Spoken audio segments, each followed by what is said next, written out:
नमस्कार दोस्तों। आज मैं आपको एक ऐसे शहर की कहानी सुनाने वाली हूँ जिसे दुनिया एशिया का न्यूयॉर्क कहती है, जहाँ दुनिया का सबसे महंगे रियल एस्टेट है, जहाँ लोग के घर नहीं बल्कि कॉफिन रूम होते हैं और जिसे ब्रिटेन ने 99 साल के लिए चाइना को किराए पर दे दिया था। जी हाँ, हम बात कर रहे हैं हांगकांग की। आज हम इस वीडियो में जानेंगे हांगकांग असल में है क्या, ये चाइना का पार्ट है या नहीं, क्यों ब्रिटिश लोग ने इसे 99 साल के लिए लीज पर दिया, हांगकांग के लोग इतने अमीर भी हैं और क्यों इतने गरीब भी हैं, और क्या हांगकांग फ्यूचर में वापस पूरी तरह चाइना का हो जाएगा। चलिए शुरू करते हैं इस फैंटास्टिक कहानी को। हांगकांग साउथ चाइना सी के किनारे एक छोटा सा शहर है जिसका एरिया उत्तर प्रदेश के एक एवरेज डिस्ट्रिक्ट से भी छोटा है, लेकिन पॉपुलेशन 70 लाख से भी ज्यादा। इतना छोटा एरिया और इतने सारे लोग, इसलिए हांगकांग दुनिया का मोस्ट क्राउडेड सिटी माना जाता है।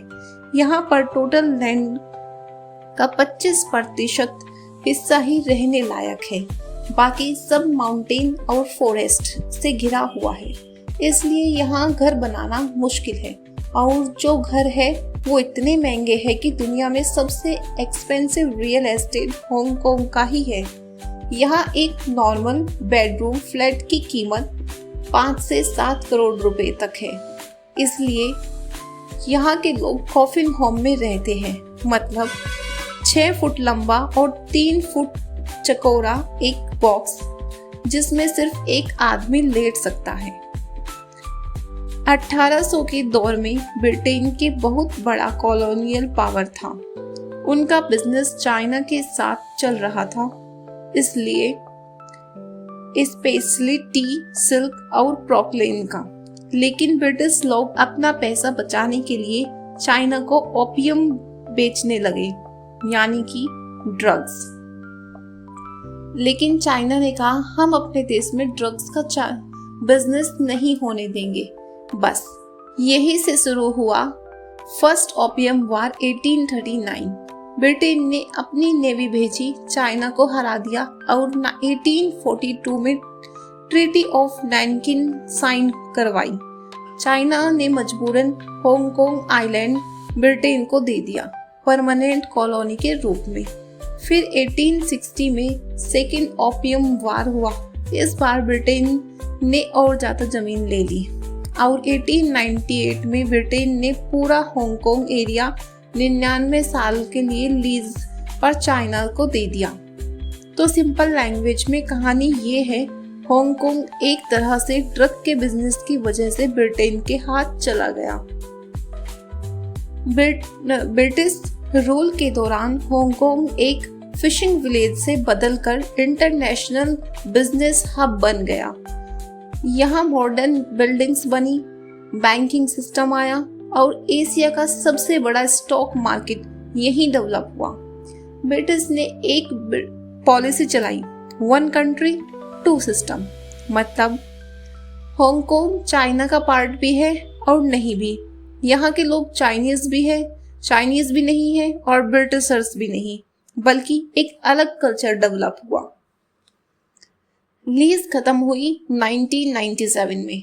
ब्रिटेन ने हांगकांग चाइना को वापस कर दिया, लेकिन एक कंडीशन के साथ, अगले 50 साल यानी 2047 तक हांगकांग चाइना का पार्ट होगा, लेकिन उसकी अपनी डेमोक्रेसी, अपना लॉ, अपनी करेंसी हांगकांग डॉलर, सब कुछ अलग रहेगा। इस सिस्टम को बोला गया 1 कंट्री 2 सिस्टम मॉडल। हांगकांग दुनिया का सबसे अमीर शहरों में से एक है। यहाँ पर कैपिटा इनकम इंडिया से 9 गुना ज्यादा है, लेकिन सच ये है हांगकांग में रिच और पुअर के बीच का सबसे बड़ा गैप, जितना बड़ा गैप वहां पर है इतना कहीं भी नहीं है। एक तरफ लोग लग्जरी फ्लैट में रहते हैं, दूसरी तरफ लोग केक होम में बंद होकर रहते हैं।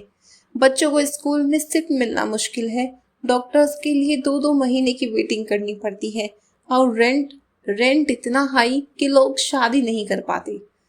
पिछले कुछ सालों में चाइना ने हांगकांग पर अपनी पकड़ बढ़ानी शुरू कर दी है।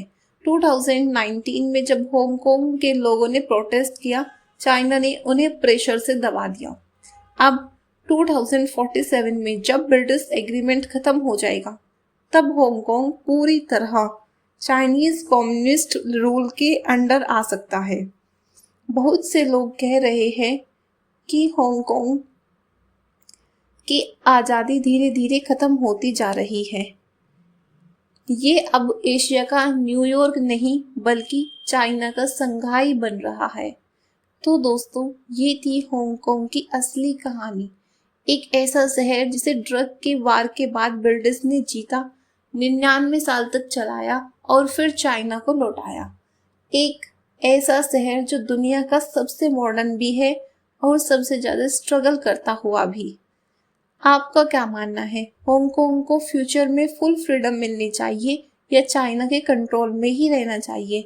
मुझे कमेंट में ज़रूर बताइएगा। आप अपने इस फैक्ट शाला में ऐसे ही जुड़े रहिए। आपसे मिलेंगे हम नेक्स्ट वीडियो में। तब तक के लिए धन्यवाद और जय हिंद।